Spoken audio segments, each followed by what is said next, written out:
자, 전자공시를 통해서 기업 분석하는 시간입니다. 전자공시생 블로그를 운영하고 있는 장우진 팀장 자리했습니다. 어서 오세요. 네, 반갑습니다. 네.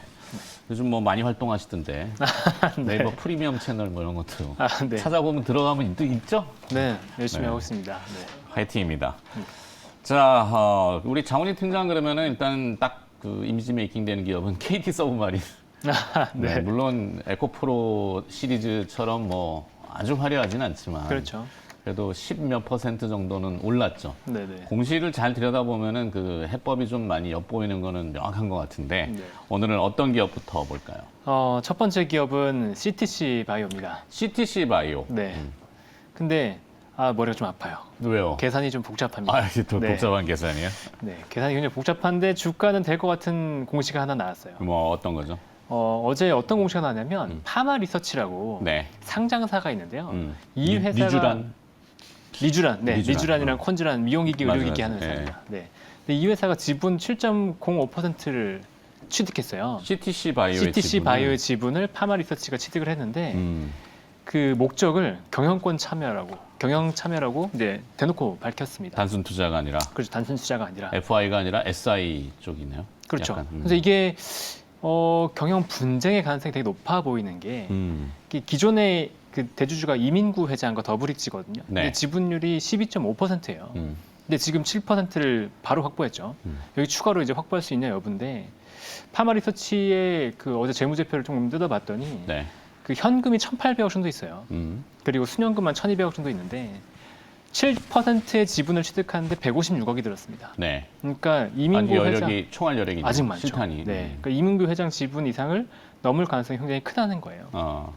그래서 보면서 이런 일이 있었구나 싶었는데 네. 사실 굉장히 낯익었거든요. CTC 바이오라는 이름이 21년에 네. 이 회사 경영권 분쟁이 한 번 있었어요. 과거에도. 네, 과거에도 한 번 있었습니다. 그래서 어떤 일이 있었냐면 그 당시에 이제 동구바이오 제약이라는 네. 회사가 이 회사의 지분을 취득하면서 또 경영 참여를 선언했었어요. 그리고 원래 이 회사의 창업주는 조호연 회장님이었거든요. 근데 그 당시에 이제 10%의 지분이 안 됐었는데 갑자기 이제 우호 지분인 듯했던 이문구 회장이 들어오면서 네. 경영권을 차지했고 그리고 동구바이오 제약은 나가고 조호연 회장도 나갔어요. 근데 그 과정에서 조금 이제 석연치 않은 게 뭐냐면 그 당시에 이제 조호연 회장이 이민구 회장한테 힘을 실어주는 것 같긴 했었거든요. 네. 그러니까 지분의 일부를 블록딜을 하면서 이민구 회장의 지분이 높아졌어요. 그리고 이제 최대주주까지 된 건데 네. 보통 M&A라고 한다면 최대주주의 지분을 다 넘기잖아요. 프리미엄을 받고. 근데 그렇지 않았어요. 지분이 남아뒀다는 거죠. 뭐 남아 있는 건 인정해줄게. 뭐 그 조건이 뭐 굉장히 다양할 테니까. 그렇죠. 그러니까 그래서 이제 SM 머리가 사태를 보면 우리가 많은 걸 느끼잖아요. 그렇죠. 그래서 머리가 복잡해진다는 건데 과연 이민구 회장은 어떻게 들어왔을까? 약간 이런 생각이 드는 거예요. 그리고 그 당시에 보면은 이제 그 경영권을 확보하고 나서 20%까지 지분 늘린다고 했었는데 늘리지 않았거든요. 그러면 그 과정에서 혹시 조호연 회장의 지분을 더 취득한다고 했던 게 안 됐던 건 아닐까라는 생각이 좀 드는 거죠. 네. 어쨌든 21년에도 경영권 분쟁이 한 번 있었고 그 과정에서 좀 석연치 않은 점이 있었기 때문에 CTC 바이오가 상장사임에도 불구하고 이 회사를 공격인지 아닌지 정확하게 모르지만 경영 참여를 이제 선언한 것은 조금 부담이 좀 덜하지 않았을까라는 생각이 드는 거예요. 최근에 주가가 뭐 스물스물 올라왔네요. 또. 네. 뭐 계속 CTC 바이오가 강하게 샀으니까 그게 7%를 2월부터 3월 이 2달 사이에 샀으니까 파마 리서치가 CTC를. 그렇죠. 파마 리서치가 강하게 샀으니까 아무래도 이제 주가가 좋았을 수밖에 없고요. 그래서 혹시나 뭐 파마 리서치의 이제 회장인가 네. 조은 회장인가의 관계가 있을까를 찾아봤는데 사실 뭐 딱히 그런 건 보이진 않더라고요. 뭐 대학이 같은 것도 아니고. 학연이 있는 건 아니고. 그렇죠. 근데 다만 이제 58년 개띠 동갑이라서 혹시나 조은 회장이 남은 지분과 이제 파마 리서치가 관계가 있을까라는 이제 추측은 되는데 모르겠습니다. 파평윤 씨 뭐 이런 건 아닌가? 그런 건 아니에요. 거기까지는 안 가고. 오케이. 네. 네. 하여튼 그렇죠. 인맥의 관계 우리나라 기업들은 중요하죠. 그렇죠. 그거 파악하는 것도 상당히 흥미로워요. 또 명분이 있으니까요. 만약 조호 회장을 그렇죠. 얻고 한다 그러면. 하여튼 특이한 공시가 나온 CTC 바이오 좀 지켜보자고요. 네. 추가 지분은 늘릴 것 같아요. 지금 네. 분위기로. 그게 또 포착되면 다시 알려주시기 바라겠고. 그렇죠. 네. 자, 두 번째 기업으로 가겠습니다. 두 번째 기업은 조선내화입니다. 조선내화. 네. 그 강남 선능역 쪽에 건물이 있는데. 네. 강남에 얼마 건물이 전에 하나 한번 갔다 온 있죠. 것 네네. 같아요. 이 내화가 혹시 뭔지 아시나요? 뭐 내화물이라 해서 그 화기, 그러니까 보통은 소방이나 아니면 도기 쪽 아닌가? 아, 그렇죠. 이제 내화라고 해서 인내할 때 내자랑 네. 불화자를 써서 네. 불에 강한 그렇죠. 어떤 이제 물건을 만든다는 건데 대표적으로 불이 많이 들어가는 건 철강이잖아요. 그렇죠, 용광. 그렇죠. 고로. 그렇죠. 그렇죠. 그 고로 안에 내화물을 쌓아서 이제 고로를 보호하고 이런 역할을 하는 것들을 주로 만들어요. 그렇겠죠. 그러다 보니까 실적이 굉장히 안정적입니다. 네. 그리고 주가도 굉장히 안정적이에요. 기복이 있을 수가 없는 회사. 그렇죠. 약간. 그래서 주가도 뭐 너무 거래가 안 됐어요. 하루에 아. 1000주가 거래가 안 될 때가 많았거든요. 아, 근데 어떤 공시가 나왔냐면 주식 분할을 했어요, 이번에. 아 그렇겠네요. 네, 액면가 5,000원에서 5,000원이네요, 500원으로. 그러니까 주식이 10배가 되는 거죠. 네. 주수가. 네. 그래서 거래량 활성화에 굉장히 도움이 되는 공시라서 주가 움직임이 있겠는데 하고 좀 살펴봤어요. 근데 이제 보니까 최대 주주와 자사주가 한 80% 가까이 있더라고요. 그러니까 네. 거래가 안 됐던 이유는 굉장히 명확했다.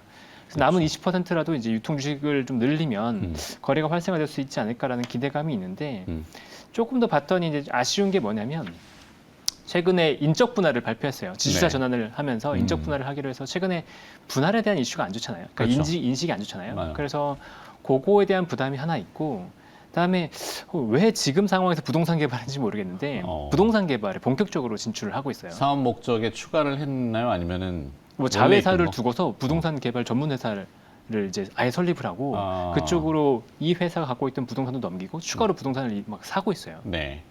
근데 지금 시점에서 부동산 개발은 약간 리스크하지 않을까? 또 금리가 워낙 상업용 높으니까. 부동산 모르죠. 뭐 가격이 많이 떨어져서 지금이 기회다 이래가지고. 그럴 수도 있죠. 네.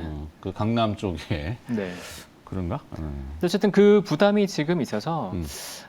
이게 액면 분할로 사실은 호재긴 한데 그 주가의 상승 모멘텀이 강할지는 사실 좀 의문이 듭니다. 오케이.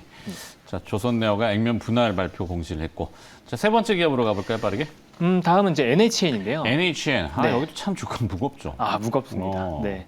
이게 자사주 소각을 발표했어요. 아, 그러니까 소각. 108만 주 자사주 소각을 발표했는데 이미 가지고 있는 거 아니면 매입 소각? 기취득 자사주입니다. 기취득 자사주. 네. 기존에 갖고 있던 자사주가 211만 주 정도 되거든요. 네. 그러니까 그 중에 절반 정도를 소각하는 거고 전체 주식으로 보면 한 3% 정도를 소각하는 걸 발표했습니다.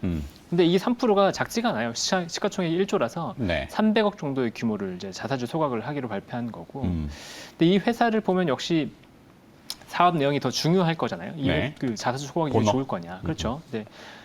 근데 그 회사가 게임 사업이 원래 이제 메인이었단 말이에요. 그렇죠. 그러니까 NHN은 네이버에서 분사했었잖아요. 네네네. 근데 그 당시에 이제 게임을 메인으로 사업을 갖고 왔었고 이준호 의장이 본격적으로 사업을 드라이브를 건 게 두 가지였어요. 클라우드랑 결제 사업이었는데 네, 페이. 네, 페이코라고 해서 이제 맞아요. 굉장히 광고를 많이 했죠. 근데 페이코 요즘은 아직도 대규모 상당히 적자예요. 대규모 적자. 네.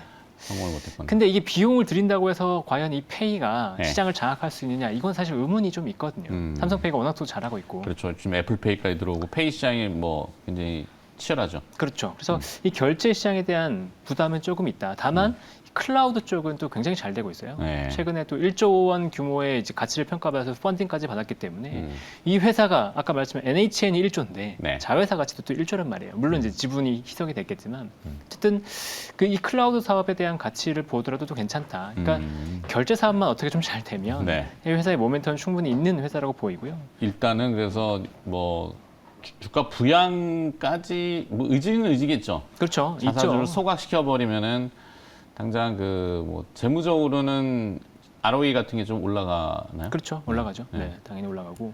근데 그 이 회사 보면은 이제 말랑말랑한 회사잖아요. 게임 네. 같은 회사를. 그런데도 PBR이 0.6입니다. 0.6. 네, 보통은 이런 회사는 PBR 뭐 2, 3배 이렇게 되는데. 네, 북밸류가 굉장히 낮네. 그렇죠. 뭔 자산을 많이 가지고 있나? 자산 돈도 많고. 네. 캐시. 자산도 많고. 그래서 아까도 말씀드렸지만 결제만 조금 어떻게 되면 결제 사업만. 네, 언제든지 주가는 튈 수 있다. 오케이. 여기도 끼는 있는데 하여튼 이미지 세탁을 잘해야 될 텐데. 그렇죠. 자, 넘어가겠습니다. 마지막 네 번째 기업.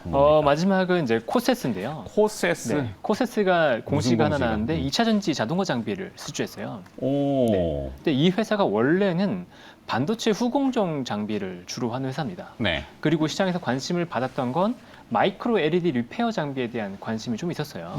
그런데 이제 이번에 수주를 통해서 2차 전지 장비가 나온 거죠. 사실 2차 전지 장비가 처음 나온 건 아니고 네. 작년 11월에도 190억 규모가 나왔었거든요. 이번에 240억 규모가 나왔고 이게 23년에 거의 매출이 잡힌단 말이에요. 그럼 두 개 합하면 400억 정도인데 이 회사의 연간 매출이 한 7, 800억 정도입니다. 네. 근데 이제 2차 전지 장비가 새롭게 들어간 장비가 이제 400억 정도 매출 나오니까 이게 뭐지라는 이제 의문을 갖게 되는 거죠. 근데 보면은 작년에 2차 전지 그 장비 수주가 나오고 나서 그 박성순 회장이죠. 박성순 네. 대표가 자기의 2차 전지 장비 매출이 2021년에 상회할 거다라는 얘기를 했어요. 21년 매출이 770억이었거든요. 네.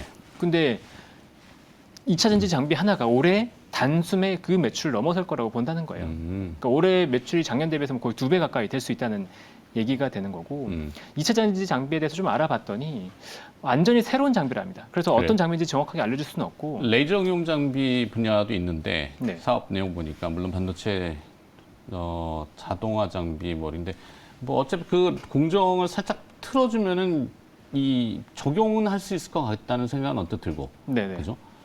뭐 생뚱맞게 무슨 다른 거 하다가 2차 전지 장비 이러면은 뭐지 이렇게 되는데 그런 건 아니죠. 네. 네. 근데 이제 미국의 벤처 회사가 완전 새로운 공정을 적용하는데 아마 코세스의 기술이 적용 가능하다고 봤겠죠. 그래서 그 회사가 코세스한테 요청을 했다 그래요. 이 장비를 좀 만들어줄 수 있냐. 그래서 이제 코세스에서 만든 거고 이게 올해만 이제 반짝하는 건 아니고 네. 5년 정도는 이 회사 그 북미향으로 안정적으로 매출이 나올 수 있다고 하고요. 뭐 추가적으로 또 이 장비가 적용처가 늘어난다 그러면 장비 매출 더 늘어날 수 있는 여력은 있지 않을까. 네. 근데 아까 좀 전에도 이제 그 발표회가 있었지만 2차 전지 장비 쪽이 또 주목을 받고 있기 때문에 네. 코세트도 다시 한번 관심을 받지 않을까 싶고요. 그다음 플러스로 뭐냐면 아까도 마이크로 LED를 설명드렸지만 네. 삼성에서 OLED에서 척역차를 위해서 투자를 하겠다라고 발표했거든요. 발표했죠. 그렇죠. 근데 그 중에서 또 하나가 보면은 마이크로 LED 쪽이에요. 그래서 마이크로 LED 쪽의 장비가 실제로 나간 회사가 지금 코세스 정도거든요. 그래서 코세스의 마이크로 LED 장비도 또 추가적으로 주목받을 수 있는 국면이라서 이 두 가지 장비의 이제 어떤 성장성을 기반으로 해서 주가가 좀 모멘텀을 받을 수 있지 않을까 보고 있습니다. 그렇죠. 코세스가 제일 그래도 귀를 살짝 여는. 왜냐면 요즘 시류가 2차 전지에 그렇죠. 워낙 뜨거우니까. 시류에 맞으니까. 근데 뭐 경영권 분쟁도 뭐 요즘 시류에 맞죠. 그렇죠. 네. 그러면 CTC바이오하고 코세스 이렇게 두 개로 정리해 볼까요? 네네. 알겠습니다. 다음 주도 또 한번 기대해 보고요. 하여튼 공시 요즘 또 그 결산 보고 시즌이라서 네, 그렇죠. 어제 또 난리가 난리 났죠. 우당탕탕 네. 거렸죠. 네. 저녁 늦게 감사 보고서 제출하고 한 기업도 있는데 미제출 기업도 있고. 많죠. 네. 네. 그거는 오늘 한번 시간 됐으면 했으면 좋았을 텐데. 다음 주에 한번 정리드리겠습니다. 네. 다음 주면 시간 지날 텐데. 그 블로그에다 좀 올려주시면 도움이 될 것 같고요. 알겠습니다. 자, 전자공시생이라는 블로그를 현재 운영하고 있는 장우진 팀장이었습니다. 오늘 고맙습니다. 네, 감사합니다.